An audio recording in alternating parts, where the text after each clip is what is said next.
Hello नमस्कार दोस्तों, स्वागत है आप सभी का टेड टॉक्स पे। कैसे हैं आप सब लोग? आई होप एंड विश कि आप सब बहुत अच्छे होंगे और आपकी तैयारियां भी बहुत अच्छी चल रही होंगी एग्ज़ाम की। तो देखिए, आज हम करने जा रहे हैं सीटेट का मॉक टेस्ट, जिसमें आपको हर एक सब्जेक्ट देखने को मिलेगा। तो अच्छे से इस क्लास को आप इस मॉक टेस्ट को अटेंड करिएगा, क्योंकि इसके अंत में आपको पता चलेगा कि आपकी तैयारी किस लेवल की है, आपको कितना तैयार है, किस विषय में अभी कमज़ोरी है, आपको और मेहनत करनी है, क्योंकि 10 दिन एग्ज़ाम के बचे हैं। तो मॉक टेस्ट देना अपने आप में बहुत ज़्यादा ज़रूरी है।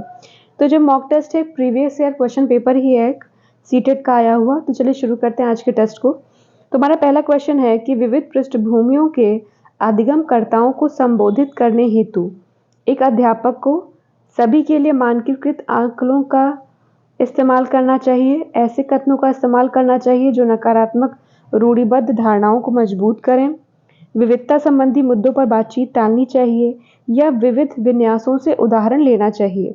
तो इसमें आपको क्या सही लगता है, आप उसको टिक करिए और मैं सही आंसर बताने वाली हूँ कि इसमें आपका ऑप्शन नंबर 4 सही है कि विविध विन्यासों से उदाहरण लेने चाहिए। तो पहले में क्या सही है आपका? ऑप्शन नंबर 4 सही है।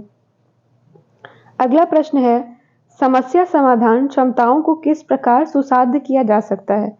प्रश्न में क्या पूछ रहा है कि समस्या समाधान क्षमताओं को किस प्रकार सुसाध्य कर सकते हैं। तो पहला ऑप्शन है समरूपों के इस्तेमाल को बढ़ावा देकर, विद्यार्थियों में डर की भावना पैदा कर, लगातार अभ्यास और कार्यान्वयन पर जोर देकर, या समस्याओं के हल हेतु अटल प्रक्रिया के इस्तेमाल को बढ़ावा देकर। तो आपने आई थिंक अभी तक सही उत्तर का चुनाव कर लिया होगा। इसमें आपका ऑप्शन नंबर 1 सही है कि समरूपों के इस्तेमाल को बढ़ावा देकर। अगला है प्रश्न नंबर 3, अधिगम कठिनाइयों से जूझते छात्रों की जरूरतों को संबोधित करने के लिए एक अध्यापक को क्या नहीं करना चाहिए। प्रश्न में क्या पूछ रहा है कि क्या नहीं करना चाहिए? वैयक्तिक शैक्षिक योजना बनाना, शिक्षा शास्त्र और आकलन की जटिल संरचनाओं का प्रयोग, दृश्य श्रव्य सामग्रियों का इस्तेमाल, या फिर संरचनात्मक शिक्षा शास्त्रीय उपागमों का इस्तेमाल। तो इस क्या नहीं करना चाहिए उसे? शिक्षा शास्त्र और आकलन की जटिल संरचनाओं का प्रयोग नहीं करना चाहिए। किसका प्रयोग नहीं करना चाहिए? जटिल संरचनाओं का प्रयोग नहीं करना चाहिए। प्रश्न नंबर 4 पूछ रहा है कि सृजनात्मकता की पहचान का मुख्य लक्षण क्या है। तो इसमें पहला ऑप्शन दिया हुआ है। अब देखिए, सृजनात्मकता के बारे में पूछा जा रहा है कि उसका क्या लक्षण है। अति सक्रियता, असतर्कता, कम परिज्ञानता यानी बोधगम्यता, या फिर अपसारी चिंतन। तो क्या सही है इसमें? आपका ऑप्शन नंबर 4 सही है। क्या है? अपसारी चिंतन है। ठीक है। देखिए, जब किसी व्यक्ति के सामने कोई समस्या रखी जाती है और उस समस्या के समाधान के लिए वो व्यक्ति अपनी कल्पना शक्ति और सृजनात्मकता का प्रयोग करता है और उस समस्या के समाधान के रूप में एक से अधिक हल प्रस्तुत करता है, तो इस तरह के चिंतन को हम क्या कहते हैं? अपसारी चिंतन कहते हैं। अगला प्रश्न नंबर 5 है, निम्नलिखित में से अध्यापन अधिगम का सबसे प्रभावशाली माध्यम कौन सा है? बिना विश्लेषण के अवलोकन करना, अनुकरण, नकल और दोहराना, विषय वस्तु को यंत्रवत याद करना, या फिर संकल्पनाओं के बीच संबंध खोजना। तो इसमें आपका सही है 5th में ऑप्शन नंबर 4 कि संकल्पनाओं के बीच संबंध खोजना। अगला प्रश्न नंबर 6 है, एक अध्यापिका को दिए गए किसी कार्यकलाप में छात्रों की विभिन्न त्रुटियों का विश्लेषण करना चाहिए, क्योंकि कहा जा रहा है कि जो भी अध्यापक है उसको जो बच्चे को जो भी क्रियाकलाप दिया जा रहा है उसमें जो भी बच्चा त्रुटि कर रहा है उसका छात्र को उसका अध्यापिका को विश्लेषण करना चाहिए, क्योंकि इसके आधार पर वह ज़्यादा त्रुटियां करने वाले छात्रों को दूसरे छात्रों से अलग कर सकती है। अधिगम केवल त्रुटियों के संशोधन पर निर्भर है। इसके आधार पर वह दंड की मात्रा निर्धारित कर सकती है, या फिर त्रुटियों की समझ अध्यापन अधिगम प्रक्रिया के लिए अर्थपूर्ण है। 6th में आपका ऑप्शन नंबर 4 सही है। प्रश्न नंबर 7 है, अधिगम की अभिप्रेरणा को किस प्रकार कायम रखा जा सकता है? बच्चों को बहुत आसान क्रियाकलाप देकर, यंत्रवत याद करने पर जोर देकर, बच्चे को दंड देकर, या फिर प्रवीणता अभिमुखी लक्ष्यों पर जोर देकर। तो 7 में आपका सही ऑप्शन नंबर 4 कि प्रवीणता अभिमुखी लक्ष्यों पर जोर देकर। अगला है प्रश्न नंबर 8 कि शर्मिंदगी क्या है? बच्चों को अधिगम हेतु अभिप्रेरित करने के लिए बहुत प्रभावशाली है। शर्मिंदगी के भाव को अध्यापन अधिगम प्रक्रिया में बारंबार पैदा करना चाहिए। शर्मिंदगी का संज्ञान से कोई संबंध नहीं है, या फिर शर्मिंदगी का संज्ञान पर नकारात्मक प्रभाव पड़ सकता है। तो 8th में आपका ऑप्शन नंबर 4 सही है कि शर्मिंदगी का संज्ञान पर नकारात्मक प्रभाव पड़ सकता है। प्रश्न नंबर 9 है, अधिगम का संरचनात्मक विचार यह सुझाव देता है कि ज्ञान की संरचना में बच्चे सक्रिय भूमिका निभाते हैं, बच्चे पूर्ण रूप से पाठ्य पुस्तकों पर निर्भर रहते हैं, बच्चों की कोई भूमिका नहीं होती, या फिर बच्चे पूर्ण रूप से वयस्कों पर निर्भर रहते हैं। तो क्या लगता है आपको इसमें क्या सही होगा? इसमें आपका ऑप्शन नंबर 1 सही है कि अधिगम का संरचनात्मक विचार यह सुझाव देता है कि ज्ञान की संरचना में बच्चे कैसी भूमिका निभा रहे हैं? बच्चे सक्रिय भूमिका निभा रहे हैं। प्रश्न नंबर 10 है, अधिगम के लिए निम्नलिखित में से कौन सी धारणा उपयुक्त है? प्रयासों से कोई फर्क नहीं पड़ता, असफलता अनियंत्रित है, योग्यता सुधारे है, या फिर योग्यता अटल है। तो देखिए 10 में आपका ऑप्शन नंबर 3 सही होगा कि योग्यता सुधार्य है। प्रश्न नंबर 11 है, निम्नलिखित में से कौन सी परिपाटी विद्यार्थियों में संकल्पनात्मक समझ में बढ़ोतरी करने में सहायक है? बारंबार परीक्षाएं, अन्वेषण और संवाद, प्रतिस्पर्धा आधारित प्रतिस्पर्धाएं, या फिर पाठ्य पुस्तक केंद्रित शिक्षा शास्त्र। तो 11 में आपका सही ऑप्शन नंबर 2 कि अन्वेषण और संवाद। प्रश्न नंबर 12 है, बच्चों को सीखने में कठिनाई होती है जब अधिगम सामाजिक संदर्भ में हो, विषय वस्तु को बहुरूपों में प्रस्तुत किया गया हो, सूचना अलग अलग टुकड़ों में प्रस्तुत की जाए, या फिर वह आंतरिक रूप से अभिप्रेरित हो। तो बच्चों को सीखने में कब कठिनाई होती है? तब जब सूचना अलग अलग टुकड़ों में प्रस्तुत की जाए। अब देखिए अगला है, क्वेश्चन नंबर 13 है कि अधिगम की सर्वोत्तम अवस्था कौन सी है? पहला है संतुलित उत्तेजना, कोई भय नहीं, कोई उत्तेजना नहीं, कोई भय नहीं, उच्च उत्तेजना, उच्च भय, या फिर निम्न उत्तेजना और उच्च भय। तो देखिए 13 में आपका सही ऑप्शन नंबर 1 जो कि क्या कह रहा है? संतुलित योजना, कोई भय नहीं। फिर अगला चलते हैं, प्रश्न नंबर 14 है, बच्चों के विकास की व्यक्तिगत विभिन्नताओं को किस पर प्रतिरूपित किया जा सकता है? न आनुवांशिकता पर, न पर्यावरण पर, आनुवांशिकता एवं पर्यावरण की पारस्परिकता पर, केवल आनुवांशिकता पर, या केवल पर्यावरण पर। तो देखिए 14 में आपका ऑप्शन नंबर 2 है कि बच्चों के विकास की व्यक्तिगत विभिन्नताओं को किस पर प्रतिरूपित किया जा सकता है? आनुवांशिकता और पर्यावरण की पारस्परिकता पर। प्रश्न नंबर 15 है, एक कार्य के दौरान साइना स्वयं से बात कर रही है, वह कार्य पर किस प्रकार प्रगति कर रही है? वाइगोत्स्की के भाषा और चिंतन सोच के बारे में दिए गए विचारों के अनुसार इस तरह का व्यक्तिगत वाक आखिर क्या दर्शाता है? आत्मकेंद्रिता, मनोवैज्ञानिक विकास, संज्ञानात्मक अपरिपक्वता, या स्वनियमन। तो क्या कहलाता है? यह स्वनियमन कहलाता है। प्रश्न नंबर 16 है, मूल्यांकन पद्धतियों का लक्ष्य कैसा होना चाहिए? देखिए मूल्यांकन पद्धतियों का लक्ष्य कैसा होना चाहिए? विद्यार्थियों की जरूरतों एवं आवश्यकताओं की पहचान करने वाला होना चाहिए। क्या सही है? ऑप्शन नंबर 1 सही है। अगला है प्रश्न नंबर 17, एक गतिविधि के दौरान छात्रों को संघर्ष करते देख एक अध्यापिका बच्चों को संकेत और इशारे जैसे क्या, क्यों, कैसे प्रदान करने का फैसला लेती है। वाइगोत्स्की के सिद्धांत के अनुसार अध्यापिका की यह योजना छात्रों में प्रत्याहार निकास प्रवृत्तियां पैदा करेंगी, अधिगम की प्रक्रिया में अर्थहीन होंगी, बच्चों को अधिगम के लिए अनुप्रेरित या फिर निष्प्रेरित करेंगी, या फिर अधिगम के लिए पाढ़ या आधारभूत संरचना का काम करेंगी। तो इसमें आपका क्या सही होगा? ऑप्शन नंबर 4 सही होगा। अगला प्रश्न नंबर 18 है, एक खेल क्रिया के दौरान चोट लगने पर रोहन रोने लगा, यह देखकर उसके पिता ने कहा लड़कियों की तरह व्यवहार न किया करो, लड़के रोते नहीं हैं। पिता का यह कथन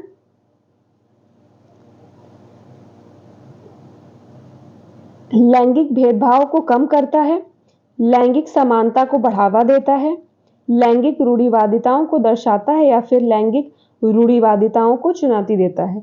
तो ये किस चीज को दिखा रहा है? लैंगिक रूढ़िवादिता को दिखा रहा है। ऑप्शन नंबर 3 सही है। अब अगला प्रश्न है, आप लोग भी साथ साथ में देखते जाइएगा कि आपको कौन सा ऑप्शन सही लग रहा है, उस हिसाब से मेरे पढ़ने के बाद आप टिक करिए, फिर देखिए कि मैंने आखिर क्या सही बताया है। तो इस तरह से आप अपने आप को तुरंत इवेलुएट कर सकते हैं, तुरंत आप चेक कर लेंगे। एक प्रगतिशील कक्षा में अब कैसा होना चाहिए? पहला ऑप्शन है ज्ञान की संरचना के लिए प्रचुर मौके प्रदान करने चाहिए। दूसरा, विद्यार्थियों को उनके एकेडमिक अंकों के आधार पर नामांकित करना चाहिए। अध्यापकों को अटल पाठ्यक्रम का पालन करना चाहिए या विद्यार्थियों में प्रतिस्पर्धा पर बल देना चाहिए। देखिए प्रगतिशील कक्षा कैसी होनी चाहिए? जहां ज्ञान की संरचना के लिए प्रचुर मौके प्रदान किए जाने चाहिए। अगला है प्रश्न नंबर 20, जो कि कह रहा है कि कोलबर्ग के सिद्धांत के अनुसार किसी कार्य को इसलिए करना चाहिए क्योंकि दूसरे इसे स्वीकृति देते हैं। नैतिक विकास के ये कौन सा चरण इसको दर्शा रहा है? तो ये कौन सा चरण दर्शा रहा है? प्रथागत। क्या सही है? ऑप्शन नंबर 4 सही है इसमें आपका, कि कोलबर्ग के सिद्धांत के अनुसार ये जो मैंने पढ़ा कि किसी काम को सिर्फ इसलिए कर रहे हैं क्योंकि दूसरे इसे स्वीकृति दे रहे हैं, ये नैतिक विकास के प्रथागत चरण को दर्शा रहा है। अगला प्रश्न नंबर 21 है,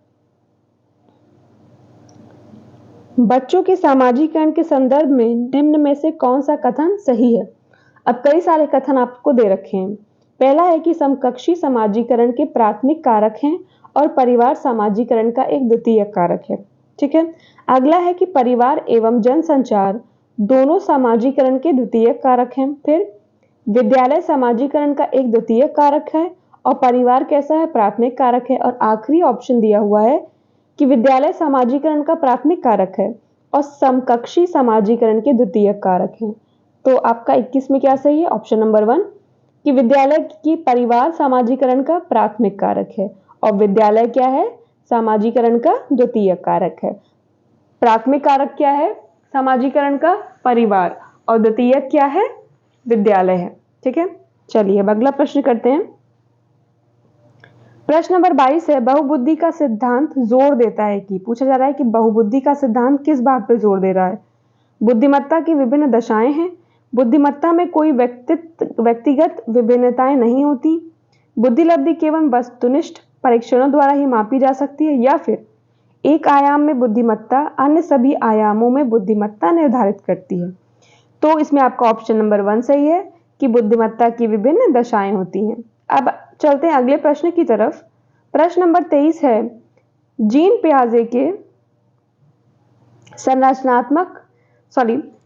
पियाजे के संज्ञानात्मक विकास के सिद्धांत में पूर्व संक्रियात्मक अवस्था में विकास का मुख्य गुण क्या होता है? पहला, परिकल्पित निगमनात्मक सोच, संरक्षण और पदार्थों को क्रमबद्ध करने की क्षमता, अमूर्त सोच का विकास, या फिर विचार या सोच में केंद्रीकरण। तो इसमें आपका क्या सही? ऑप्शन नंबर 4 क्या है? विचार या सोच में केंद्रीकरण। अगला है प्रश्न नंबर 24। ये पूछ रहा है विकास के संदर्भ में कौन सा कथन सही है?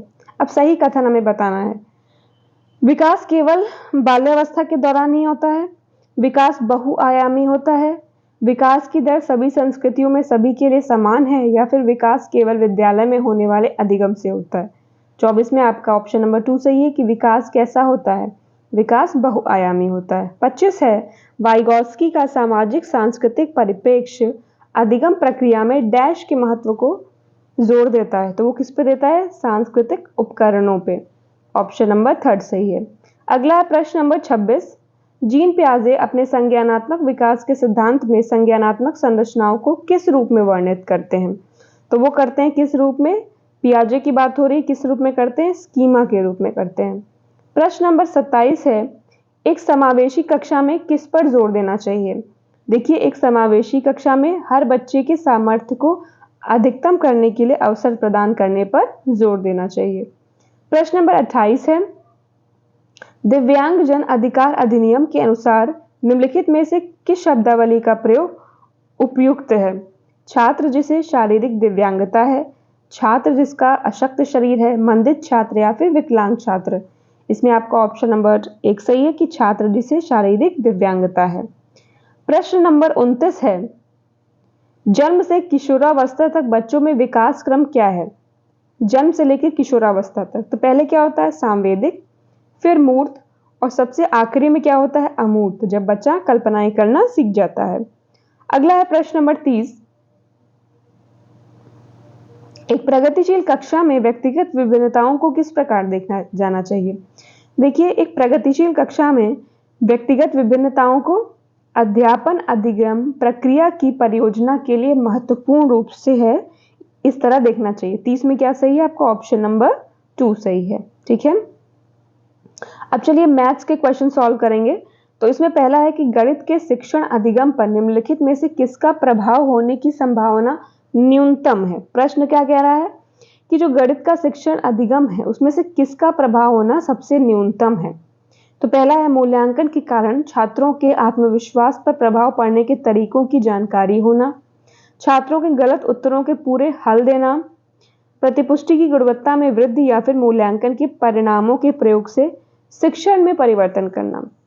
तो सबसे कम न्यूनतम प्रभाव होने की संभावना किसकी है? ऑप्शन नंबर 2 की। क्या है कि छात्रों के गलत उत्तरों के पूरे हल देना, कि जो जो गलत उत्तर दिए उसकी संभावना सबसे कम है, लेकिन जो और जो है उन सबका प्रभाव पड़ता है। कि जैसे मूल्यांकन किया उनके कम नंबर हैं तो उससे उनके आत्मविश्वास पे फर्क पड़ता है ना। चलिए, और अगर आपने मूल्यांकन किया परिणाम अच्छा नहीं आया तो आप शिक्षण में अपने परिवर्तन करो, तो ये सब तो जरूरी है, लेकिन गलत उत्तरों के पूरे हल देना ये सबसे क्या है? कम प्रभावी है। अगला है, रोहित ने अनुभव किया कि वर्ग एक समचतुर्भुज और एक आयत दोनों ही है। वह वैन हील के मानस चिंतन के कौन से चरण पे है? वो कौन से चरण पे आप लोग बता दीजिए फटाफट। स्तर 2 पे, जहां पे वो क्या बता रहा है? संबंध। क्या सही है? ऑप्शन नंबर 1 सही है। किस स्तर पे? स्तर 2 पे है संबंध। प्रश्न नंबर 33 है, किन्हीं दो पूर्ण संख्याओं का योग एक पूर्ण संख्या होता है। पूर्ण संख्याओं के इस गुण को इस प्रकार उल्लेखित किया जाता है: साहचर्य गुण, वितरण गुण, संवरक गुण या क्रम विनिमय गुण। इसको हम क्या कहते हैं? संवृत्त गुण।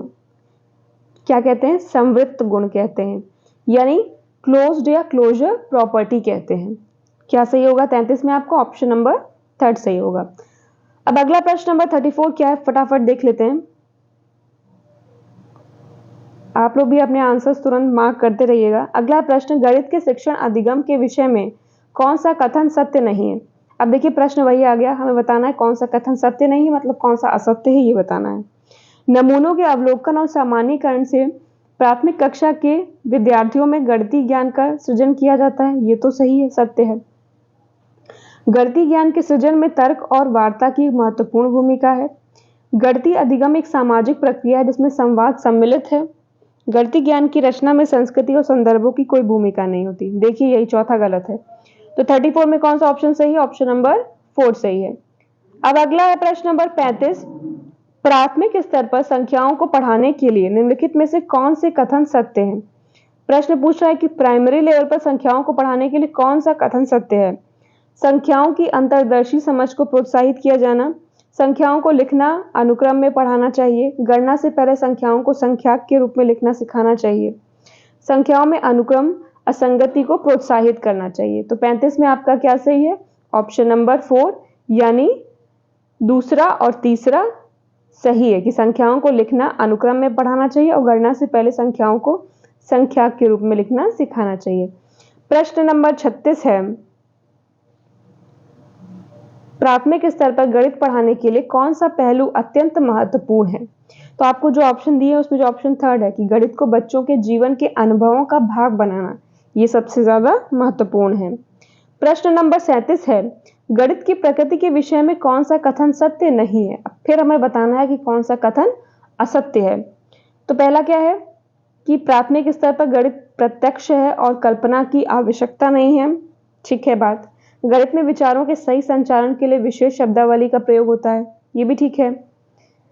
अगला है, हमें असत्य बताना है क्योंकि ध्यान रखिएगा इस बात को। गणितीय ज्ञान की संरचना में तर्क कौशल महत्वपूर्ण है, ये भी बात सही है। गणितीय संकल्पनाओं की प्रति श्रेणीबद्ध है, तो इसमें क्या असत्य है आपका 38 में? Option number 4।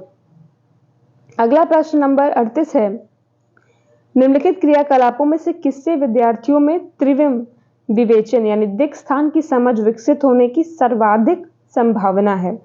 पहला, चौपड़ आकृतियों को पहचानना, आंकड़ों को निरूपित करने के लिए दंड आलेख खींचना, एक संख्या चार्ट में नमूनों को पहचानना या फिर सुडोकू पहलू के हल करना। तो इसमें जो भी दिया गया पहला, चौपड़ आकृतियों को पहचानना। 38 में क्या सही? ऑप्शन नंबर 1 सही है। प्रश्न नंबर 39 है, बच्चों को भिन्न की संकल्पना पढ़ाने के लिए क्या अत्यंत उपयुक्त है। संख्या चार्ट, क्विजनेयर रॉड्स, गिन तारा या फिर जियो बोर्ड। तो इसमें आपका सही ऑप्शन नंबर 2 क्विजनेयर रॉड्स। क्या पढ़ाने के लिए? जो है बच्चों को भिन्न की संकल्पना पढ़ाने के लिए। प्रश्न नंबर 40 है, निम्नलिखित कथनों में से किसमें संख्या 3 का प्रयोग क्रम सूचक भाव में हुआ है? ठीक है, पहला, प्रत्येक समूह में तीन टीम सदस्य हैं। इस डिब्बे में 3 पेंसिलों के कई समूह हैं। मैं इस इमारत की तीसरी मंजिल पर रहता हूं।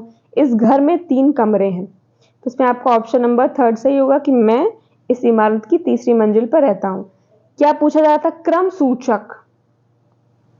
तो क्रम किसमें? तीसरी, यानी पहली, दूसरी और तीसरी। और सब में तो ऐसा नहीं, जैसे इस घर में 3 कमरे हैं तो टोटल गिन दिया कि 3 कमरे। इस डिब्बे में 3 पेंसिलों की कई समूह हैं, तो 3 के कई समूह हैं, क्रम तो इसमें कुछ नहीं है। या कहते, फिर अगला है कि प्रत्येक समूह में 3 टीम सदस्य हैं, तो कितने सदस्य हैं? 3, तो उसमें टोटल बता दे रहा है। लेकिन क्रम सूचक कि किस मंजिल पर रह रहा हूं? तीसरी, तो पहली, दूसरी, तीसरी पे रह रहा हूं। 41 में पूछ रहा है कि शुद्ध कथन को आपको पहचानना है। परिमाप और क्षेत्रफल का मापक समान होता है। क्या पहचानना है? शुद्ध कथन को। किसी आकृति का आकार उसके परिमाप का निर्धारण करता है, तो यही देखिए आपका सही हो जाएगा। 41 में जो है सेकंड सही है।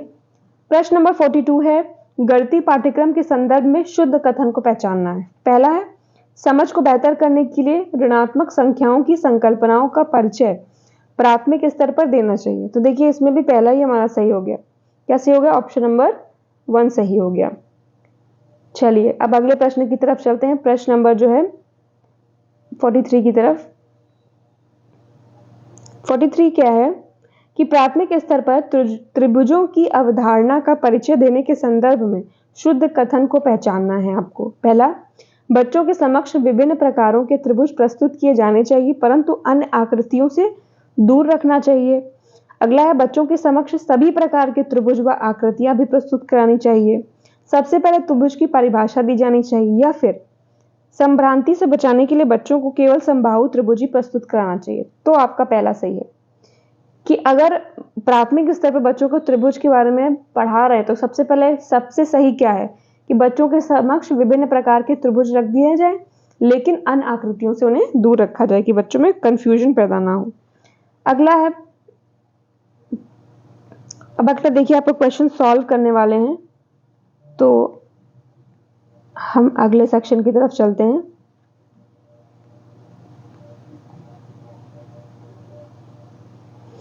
अगला प्रश्न नंबर 59 पूछ रहा है कि गणित के शिक्षण अधिगम संदर्भ में कौन सी प्रक्रिया वांछनीय है?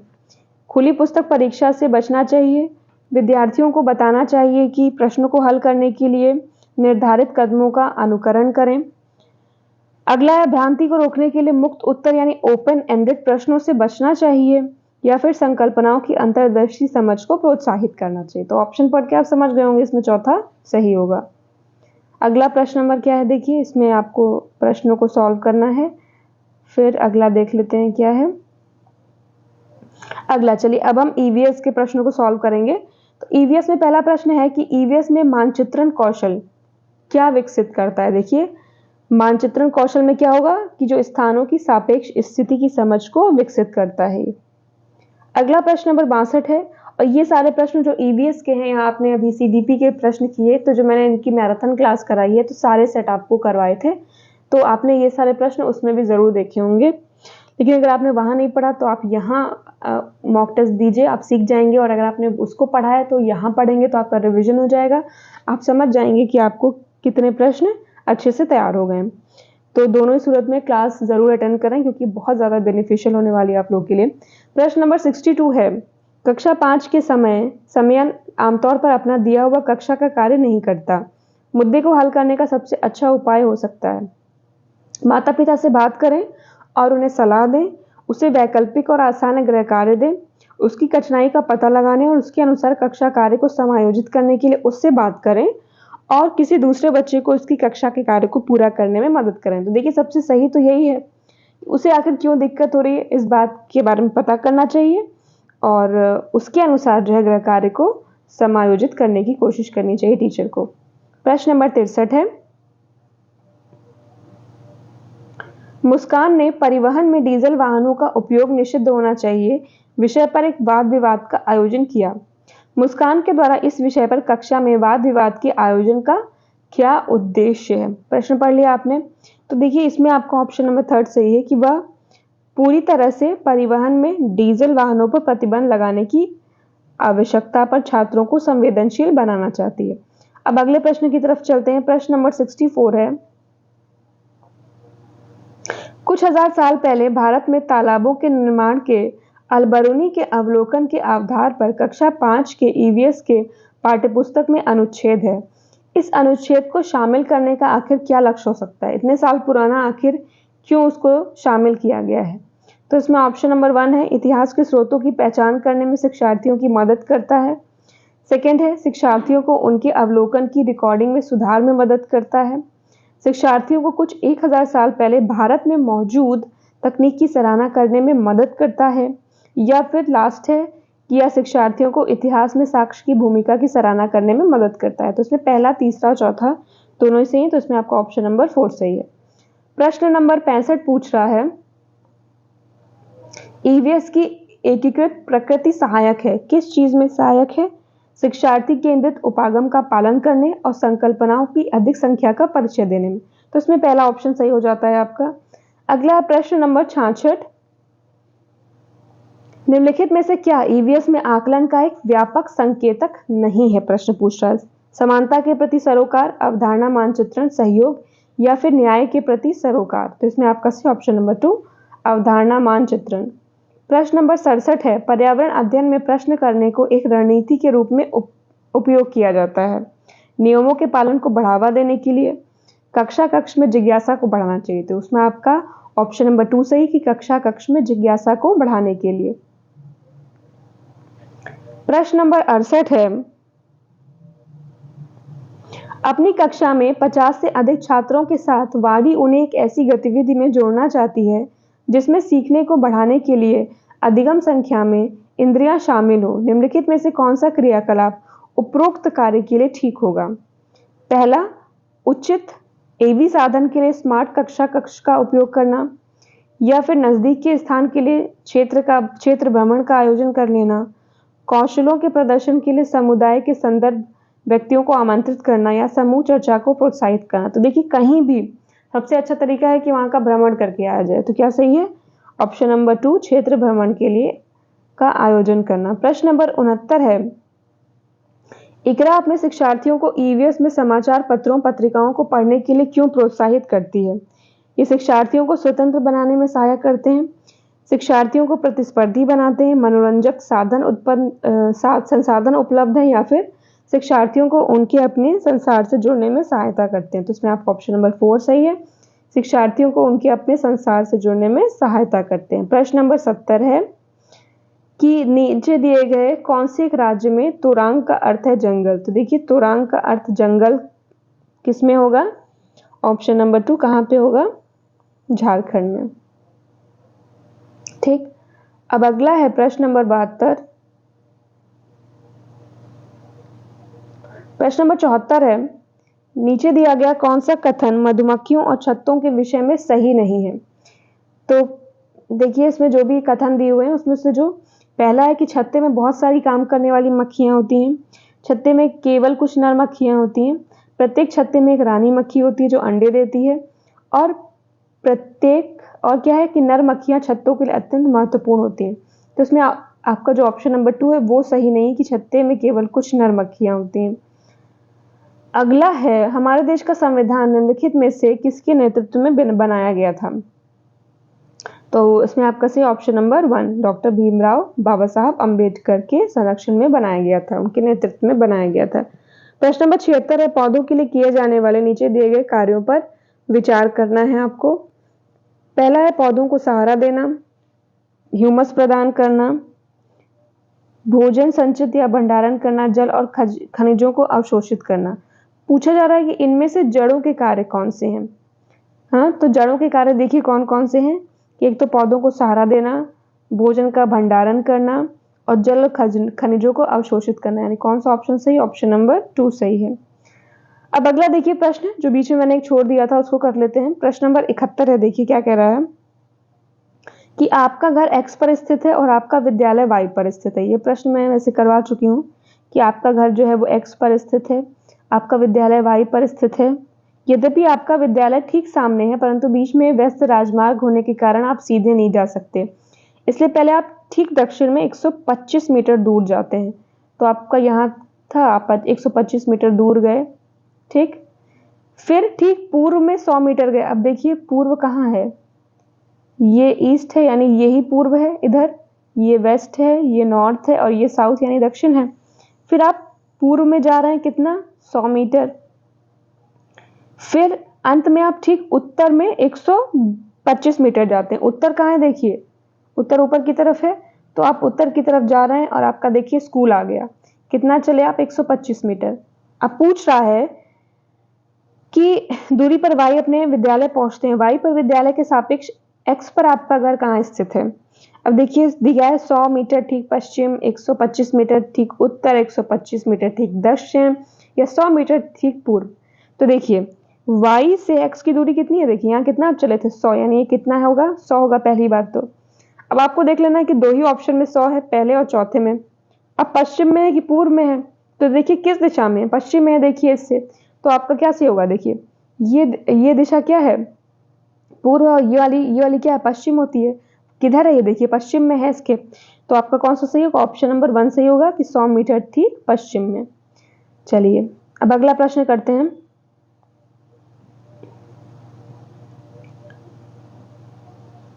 अगला है आपका प्रश्न नंबर 77 कि निम्नलिखित में से कौन सा एक भारत का संघ शासित प्रदेश नहीं है। कौन सा संघ शासित प्रदेश नहीं है, आपको ये बताना है। तो उसमें पहला है मणिपुर, चंडीगढ़ और लद्दाख, इसमें कौन सा संघ शासित प्रदेश नहीं है। तो देखिए जो पहला है मणिपुर, ये आपका संघ शासित प्रदेश नहीं है। प्रश्न नंबर 78 कौन से कच्चे तेल के उत्पादक हैं। देखिए कच्चा तेल का उत्पादक कौन है, गुजरात और तमिलनाडु में है, ऑप्शन नंबर 1 सही है। प्रश्न नंबर 79 है किन पक्षियों का वह समूह चुनिए। पक्षियों का वह समूह चुनने के लिए किया जा रहा है जिसका प्रत्येक सदस्य हमारी तुलना में 4 गुनी अधिक दूरी की वस्तुओं को स्पष्ट देख सकने योग्य है। तो बताइए क्या हो सकता है इसमें, बाज, चील और गिद्ध। क्या सही है इसमें, ऑप्शन नंबर 2 सही है। प्रश्न नंबर 80 है पोचमपल्ली भारत के दक्षिणी राज्य का एक कस्बा है जो सुंदरता से डिजाइन की गई चमकदार रंगों की पोचमपल्ली साड़ियों और विशेष प्रकार की बुनाई, जिसे भी पोचमपल्ली कहते हैं, के लिए प्रसिद्ध है।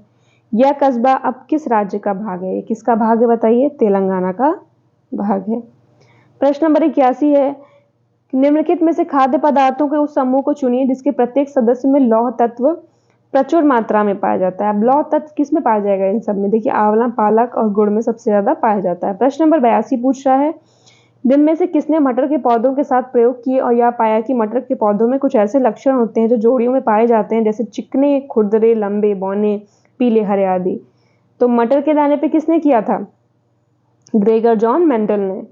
मटर के दाने पे किसने किया प्रयोग, मेंडल ने किया था, ठीक है। अब देखिए आपको एक राज्य के बारे में, घर के बारे में, एक राज्य है जहाँ पे एक विशेष प्रकार के घर बनते हैं, तो उसके बारे में बताया जा रहा है। किसी एक राज्य के ग्रामीण लोग अपने ढालू छत वाले लकड़ी के मकान मजबूत बांस के खंभों पर धरती से 3 से 3.5 मीटर की ऊंचाई पर बनाते हैं। यह प्रश्न कई बार आ चुका है, मैं आपको कई बार करवा चुकी हूँ। तो इसमें क्या सही होगा, सबका सही होना चाहिए, इसमें सही है ऑप्शन नंबर 1 असम। अगला प्रश्न नंबर 84 है भारत के मानचित्र में दिल्ली की स्थिति के सापेक्ष गांधीनगर और पटना की दिशाएं क्रमशः किधर हैं, दक्षिण पश्चिम और उत्तर पूर्व में। क्या सही, ऑप्शन नंबर 2 सही है। प्रश्न नंबर 85 है आप एक एकीकृत ईवीएस कक्षा के लिए कैसे योजना बनाएंगे। एकीकृत तो हम क्या करेंगे, एक पाठ में 2 या 2 से अधिक विषय क्षेत्रों को मिला देंगे, ऑप्शन नंबर 3 सही है। प्रश्न नंबर 86 है निम्नलिखित में से कौन सा एनसीएफ 2005 के अनुसार ईवीएस पाठ्यक्रम में सुझाए गए 6 विषयों में से एक है। तो बताइए इसमें से कौन है, पहला चीजें जो हम बनाते हैं और करते हैं।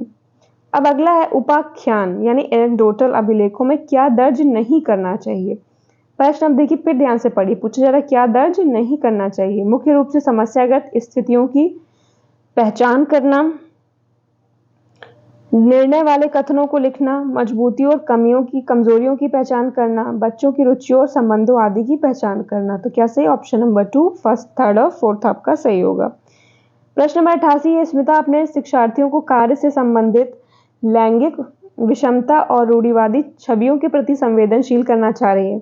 ठीक है, स्मिता को निम्नलिखित में से अपनी कक्षा में क्या करना चाहिए? केवल लड़कों से प्रतिदिन कक्षा को साफ करने को कहना चाहिए, या फिर एक छात्र की मां को कक्षा में आमंत्रित करे जो ऑटो चालक है, रूढ़िवादी मॉडलों को छात्रों को प्रस्तुत करे, या फिर विभिन्न प्रकार के कार्यों के फ्लैश कार्ड दिखाए।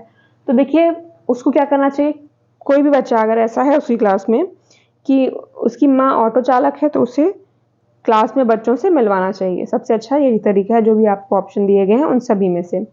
अगला प्रश्न नंबर 89, पुनीत ने अपनी क्लास 5th के शिक्षार्थियों को मानव शरीर की एक रूपरेखा दी और उन्हें भोजन विषय पढ़ाने से पहले पाचन तंत्र को बनाने के लिए कहा। पुनीत चाहता था, आखिर वो क्या चाहता था, उसने क्यों बनाने के लिए कहा? वो चाहता था कि पाचन से संबंधित शिक्षार्थियों के विचारों को प्राप्त करना। ठीक है, अगला प्रश्न नंबर 90 है, निम्नलिखित में से क्या रचनात्मक आकलन के संबंध में सही नहीं है? अब क्या सही नहीं है ये बताना है आपको। इसका छात्रों की प्रगति की इसका ये क्या करता है, छात्रों की प्रगति की निगरानी करना है इसको, ये सही है। बच्चों के सीखने की कोई भी जानकारी रचनात्मक आकलन में मदद कर सकती है। रिपोर्ट कार्ड की प्रत्येक तिमाही में इसकी सूचना दी जानी चाहिए। अधिगम को सुदृढ़ करने के लिए यह अध्यापक को समय पर कार्यवाही करने में मदद करेगा। तो इसमें आपका ऑप्शन नंबर 2 सही है। रचनात्मक आकलन के संबंध में क्या सही नहीं है? बच्चों को सीखने की कोई भी जानकारी दिया हुआ ना कि कोई भी जानकारी रचनात्मक आकलन में मदद कर सकती है। तो 90 में आपका क्या सही? ऑप्शन नंबर 2 सही है। ठीक है, अब चलिए हम अगले प्रश्न की तरफ चलते हैं। तो अब देखिए इंग्लिश का सेक्शन है जिसमें आपको पैसेज वगैरह दिए हुए हैं। इसमें से कुछ पैसेज मैंने आपको जो है पहले की क्लास में कैसे पैसेज सॉल्व करना है ये बताया भी हुआ है। तो चलिए हम देख लेते हैं इसके कुछ और प्रश्नों को, पैसेज के अलावा जो प्रश्न है। तो प्रश्न नंबर 106 है कि a student of class 4th is having some problem in writing, she may have. प्रश्न क्या पूछ रहा है कि क्लास 4th के बच्चे को कुछ लिखने में दिक्कत हो रही, लिखने की दिक्कत की बात की जा रही, तो उसे क्या हो सकता है? उसे क्या होगा? लिखने की दिक्कत क्या है? डिस्ग्राफिया होती है। 4 सही है। अगला है 107, it specifies the rules which govern the arrangement of words into phrases, clauses and sentences. किसे कहते हैं? तो उसमें आपका ऑप्शन नंबर 1 सही है। उसे क्या कहते हैं? सिंटेक्स कहते हैं ना। इसी में आपको जो है वर्ड्स के अरेंजमेंट मिलेंगे, फ्रेजेस में बदलना, क्लॉजेस में और सेंटेंसेस में। तो वो क्या सही होगा? आपका ऑप्शन नंबर 1 सही होगा। प्रश्न नंबर 108 है, a teacher of class 6th has labelled the classroom objects such as blackboard, door, window, fan, table, chair etcetera in different languages, Hindi, English, Urdu, Sanskrit, etc. Here the classroom as a whole is focusing on 3 language formula. अब देखिए प्रश्न क्या कर रहा है, आप सब समझ गए होंगे कि टीचर क्लास 6 का टीचर है, उसने क्या है, क्लासरूम के अलग अलग ऑब्जेक्ट को, जैसे ब्लैक बोर्ड है, दरवाजा है, खिड़की है, पंखा है, टेबल, चेयर, इन सबको क्या डिफरेंट लैंग्वेजेस में लेबल कर दिया है। हिंदी में किया, इंग्लिश में किया, उर्दू में किया, संस्कृत में किया। तो अब पूछा जा रहा है कि आखिर क्या उद्देश्य है इसका, कि फोकसिंग और 3 लैंग्वेज फॉर्मूला पे फोकस कर रही है, या फिर is a rich resource for promoting multilingualism, is learning through grammar translation method, या फिर is creating a language confusion in students. तो वो क्या करना चाह रही है? Rich resource for promoting multilingualism. क्या सही है? आपका ऑप्शन नंबर 2 सही है उसमें, कि क्या चाह रही है कि बहुभाषिकता का जो है अपनी कक्षा में वो उसको बढ़ावा देना चाह रही है। ऑप्शन नंबर 2 सही होगा। प्रश्न नंबर 109 है, the assessment process not only assesses students learning but assesses teachers teaching process. This statement it partially right, baseless, fully wrong, fully right. अब प्रश्न कह रहा है कि जो असेसमेंट प्रोसेस होता है ना बच्चों का, उसमें क्या है, ये सिर्फ स्टूडेंट ने कितना सीखा यही नहीं बताता, बल्कि जो टीचर का पढ़ाने का तरीका है उसको भी बताता है। तो कह रहा है कि ये स्टेटमेंट थोड़ा सा आंशिक रूप से सही है, बेसलेस, बेकार है, पूरी तरह से गलत है, या पूरी तरह से सही है। तो इसमें देखिए क्या है, पूरी तरह से सही है। ऑप्शन नंबर 4 सही है। प्रश्न नंबर 110 है, the language which is learned from environment without any explicit teaching is third language, school language, first language या सेकेंड लैंग्वेज। तो ऐसी लैंग्वेज जिसको आप बिना किसी ट्रेनिंग, बिना किसी उसके सीख जाते हैं, वो क्या होती है? आपकी फर्स्ट लैंग्वेज होती है ना। अगला है, a teacher is facing the problems of students spelling, she listed the probable causes for it and then decided to frame some steps to overcome it. This whole process is, इस whole process को क्या कहेंगे? Action research, applied research, problem solving या फिर improving spelling? तो इसे क्या कहेंगे? Action research कहेंगे। ऑप्शन नंबर 1 से होगा। प्रश्न नंबर 112 है, रीडिंग पिक्चर बुक मीन्स, पूछा जा रहा है कि जो पिक्चर बुक होती है जिसमें चित्र बने होते हैं उसको पढ़ने का क्या मतलब होता है? तो देखिए, उसको पढ़ने का मतलब होता है to help learners to understand and analyse the pictures, कि जो पढ़ने वाला है उसको मदद किया जाए और समझने में, एनालाइज करने में पिक्चर्स को। अगला है प्रश्न number 113, before starting a new chapter from a text book a teacher should at first focus on, पूछा जा रहा है, कहा जा रहा है कि कोई भी चैप्टर जो है नया टेक्स्ट बुक में स्टार्ट करने से पहले टीचर को किस चीज़ पे फोकस करना चाहिए? Relating the story with the previous experiences of learners, कि यही आपका सही है कि जो भी स्टोरी है उस जो सीखने वाले बच्चे हैं उनके पिछले अनुभवों से उनको जोड़ना चाहिए। तो यही सही तरीका है कि बच्चों को किस तरह सिखाएं नई चीज़ें, उनके पिछले अनुभवों से जोड़ के। 113 में क्या सही? ऑप्शन नंबर 1 सही है।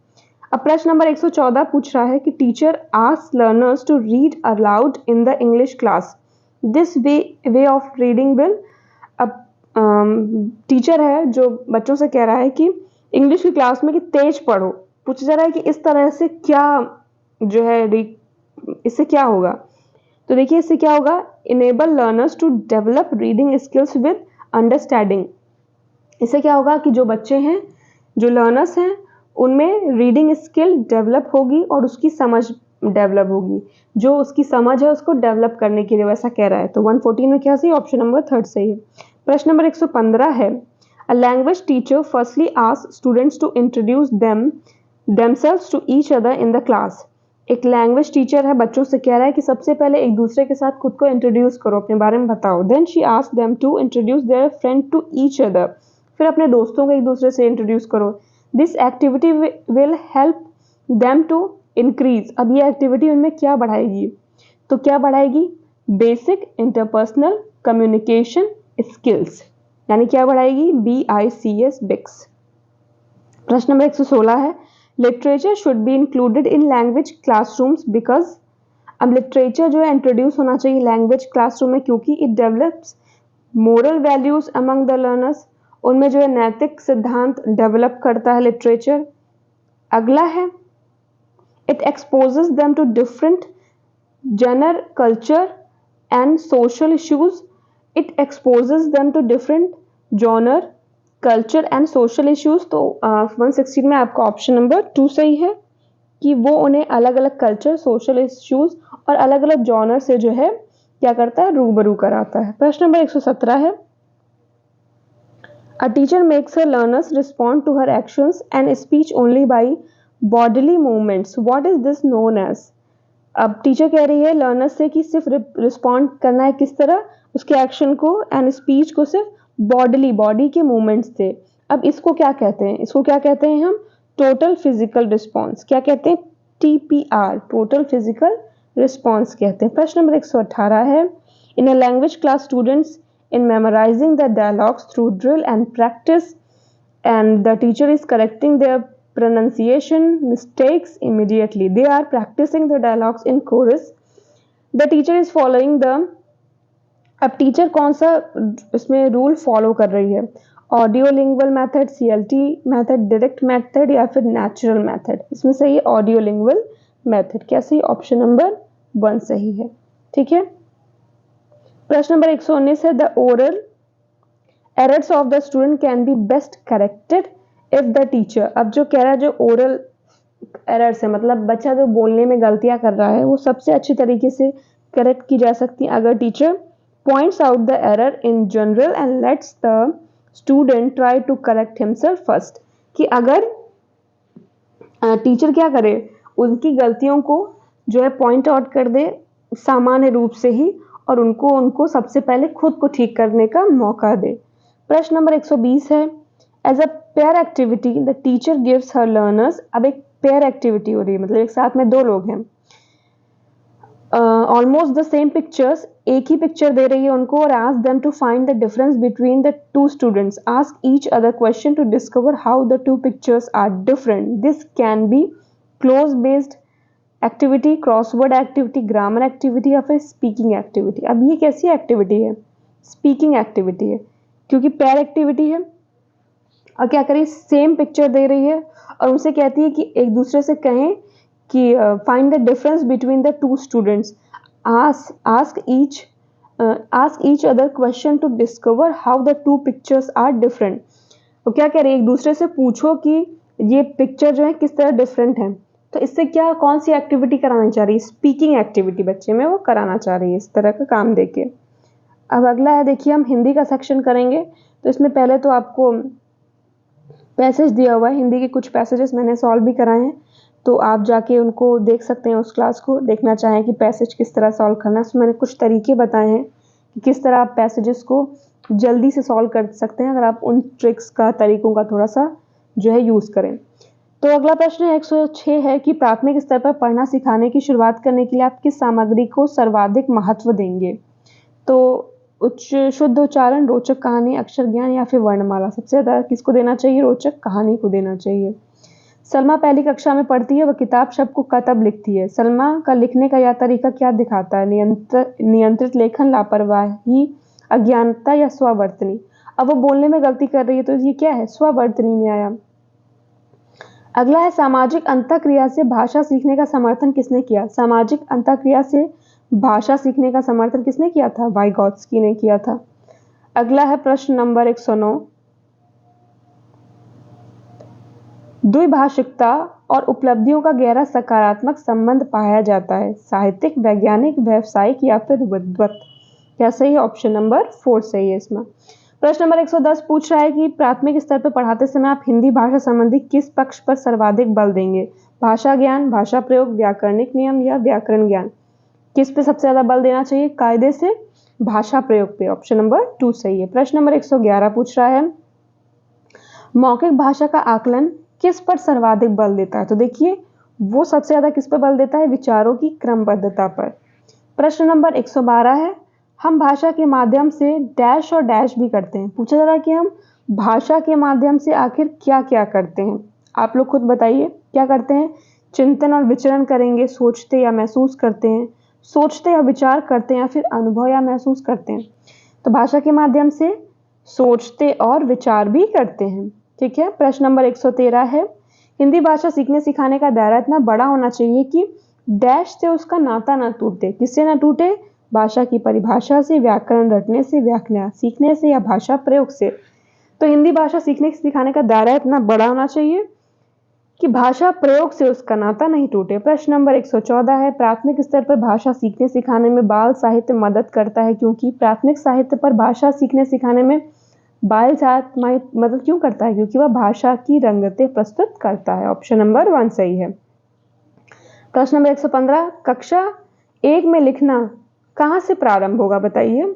अक्षर लिखने से प्रारंभ होगा ना। ऑप्शन नंबर 3 सही है। प्रश्न नंबर 116 है, भाषा कौशलों के बारे में आप किस विचार से सहमत हैं? भाषा कौशल से रिलेटेड कई सारे आपको ऑप्शन दिए, आपको बताना है कि किससे आप सहमत हैं। एक दूसरे को प्रभावित नहीं करते, बाई से तो सहमत नहीं क्योंकि प्रभावित तो करते हैं। ये सभी एक साथ नहीं सीखे जा सकते, ये भी आपका गलत है। अगला है, ये एक निश्चित क्रम में सीखे जाते हैं या फिर ये एक दूसरे से अंतर संबंधित होते हैं। तो चौथा आपका सही है। 117 है, पाठ्य पुस्तकों में रचनाएं एक वातावरण निर्मित करती हैं और अभ्यास प्रश्न उन्हें डैश उनसे गहराई से और डैश व्यापक अनुभव स्तर से डैश का मौका देते हैं। देखिए 3 डैश आ गए। तो देखिए अब ध्यान से सुनिएगा कि पाठ्य पुस्तक में रचनाएं एक वातावरण निर्मित करती हैं और अभ्यास प्रश्न उन्हें जानने, उनसे गहराई से परखने और व्यापक अनुभव स्तर से जुड़ने का मौका देते हैं। क्या सही? ऑप्शन नंबर 2 सही है। प्रश्न नंबर 118 है, स्किनर के अनुसार भाषा सीखना जटिल प्रक्रिया है, भाषा अनुकरण के द्वारा सीखी जाती है। तो स्किनर के अनुसार क्या सही? कि भाषा अनुकरण के द्वारा सीखी जाती है। प्रश्न नंबर 119 है, प्राथमिक स्तर की पाठ्यपुस्तक में दिए गए प्रश्न को ध्यान से पढ़िए। अगर तुम पापा की जगह होती तो ठेला कहाँ लगाती? ऐसा तुमने क्यों तय किया? यह प्रश्न किससे जुड़ा है? चिंतन क्षमता के विस्तार से, परिवार की जानकारी से, विभिन्न व्यवसायों से या अनुभव की अभिव्यक्ति से? किससे जुड़ा है? चिंतन क्षमता के विस्तार से जुड़ा है। प्रश्न नंबर 120 है, हिंदी भाषा का आकलन करते समय आप किस बिंदु को सर्वाधिक महत्व देंगे? भाषा की संरचना, व्याकरण सम्मित भाषा, सहज अभिव्यक्ति या फिर आलंकारिक भाषा को? तो इसमें आपका क्या सही है? इसमें आपका ऑप्शन नंबर 3 सही कि आप सबसे ज़्यादा किसको जो है महत्व देंगे? सहज अभिव्यक्ति को देंगे। तो देखिए इस तरह हमने जो है आज का जो ये मॉक टेस्ट था आपका, इसको कंप्लीट किया। आई होप आप लोग को इससे फ़ायदा हुआ होगा। तो हम आपसे मिलते हैं कल अपनी अगली क्लास में, अगले मॉक टेस्ट में। तो अगर आपने अभी तक इस चैनल को सब्सक्राइब नहीं किया तो प्लीज़ सब्सक्राइब कर लीजिएगा, क्योंकि इसी तरह आपको इस चैनल पे और मॉक टेस्ट मिलते रहेंगे आपके एग्ज़ाम से पहले, कि आपकी तैयारी बहुत अच्छी हो सके, आप अपने सभी कमज़ोर पक्षों पर काम कर सकें और जो आपके स्ट्रॉन्ग साइड्स हैं, स्ट्रॉन्ग पॉइंट्स हैं, आप उनको और ज़्यादा स्ट्रॉन्ग कर सकें। तो हम आपसे मिलते हैं कल अपने मॉक टेस्ट में, ज़रूर आइएगा। तब तक आप सभी को आपके एग्ज़ाम की तैयारी के लिए बेस्ट विशेस। नमस्कार।